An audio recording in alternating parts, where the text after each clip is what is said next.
ভাই 8 রাত 8 দিন। 8 রাত 8 দিন। 8 রাত 8 দিন না। পকেটে কোনো ছিল, পকেটে টাকা ছিল কিন্তু খাওয়ার মতো কিন্তু ব্যবস্থা খাওয়ার মতো কোনো ব্যবস্থা ছিল না। কোনো টাকা আসসালামু আলাইকুম মাসুদ ভাই। কি অবস্থা ভাই? মনটা খারাপ? ভাই আলহামদুলিল্লাহ মনটা খারাপ বলতে আসলে এমন একটা প্লেসে আছি, প্লেসটা দেখি মানে একেবারে বাংলাদেশের কথা মনে হয়ে গেছে। বাংলাদেশের ভাই বেড়াতে বন্ধু বান্ধব নিয়ে ঘুরতাম, আমি আবার ঘোরার জন্য অনেকটা ছিলাম। এই আর কি, মানে এগুলো দেখি মানে মনটা একটু নার্ভাস লাগে, কারণ বাংলাদেশে তো অনেক দিন যাবত যাওয়া হয় নাই। বাংলাদেশ কথা মনে হয়। এখন তো আপনি বর্তমানে ইতালি আছেন, ঠিক না?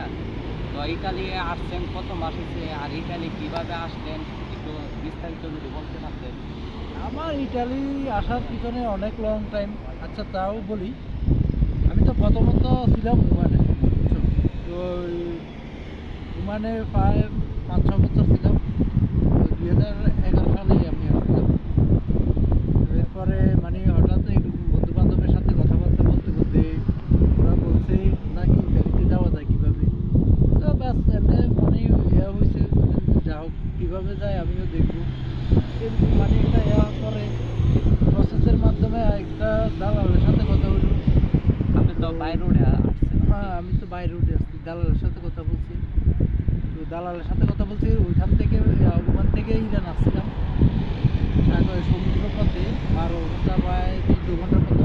12 ঘন্টা কি মানে ভোট দিয়ে জানিয়ে দিচ্ছিল? 12 ঘন্টা মানে চলে আসছিলাম। কত টাকা লাগবে ওখান থেকে ইরাক আসতে? ওখান থেকে ইরাক আসতে আমার 1.5 লাখ টাকা গেছে, বাংলাদেশি টাকা আর কি, রিয়াল না।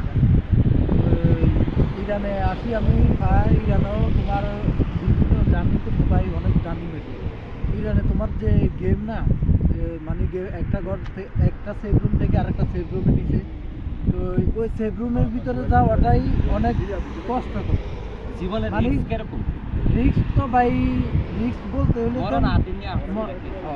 তো এক কথা মনে করতে হবে। দেন এক একটা বর্ডার পাড়ি দিছি, একবার নতুন করে জন্মগ্রহণ করছি, এরকম মনে করছি। আর ওই মানে ইরানের যে বর্ডারগুলো মানে খরচ হয়েছি,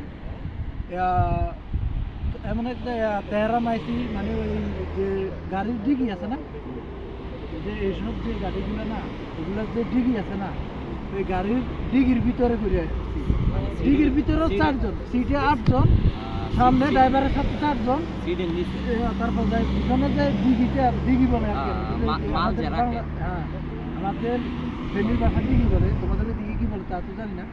ওই ডিগির ভিতরে 4 জন, এইভাবে করেই পার করছে। নাড়াচাড়া করার মতো কোনো নাই। পরে আপনি এরপরে যাই তোমার ইরাক থেকে আছি তুর্কি। যা হোক, তুর্কিতেও এই প্রসেস একই সিস্টেম। আটা লাগছে? হ্যাঁ, আটা লাগছে। তুর্কিতে আমি 3 দিন হাঁটছি। 3 দিন হাঁটার পরে তাও জঙ্গলে, মানে নাদানি পুলিশে দেখে জঙ্গলে, মানে যখন যেভাবে যে রাস্তায় নিচে দালালে ওইভাবে যাইতে হয়েছে। আচ্ছা, মাফিয়ারা তো করছিলেন আপনি? মাফিয়ারা তো এটা বলতেছি পরে। তারপরে যাই তোমার যখন তুর্কি থেকে আবার গ্রিসে আসবো, ওই সময় আমি প্রায় 8 রাত 8 দিন। 8 রাত 8 দিন। 8 রাত 8 দিন না। পকেটে কোনো ছিল, পকেটে টাকা ছিল, খাওয়ার মতো কোনো ব্যবস্থা ছিল না। কোনো টাকা কোনো তোমার খাওয়ার পানি ছিল না, কোনো কিছু মানে মুখে দিল এরকম কোনো কিছু ছিল না ওইখানে। মানে একেবারে অবস্থা এত ভয়াবহ গেছে।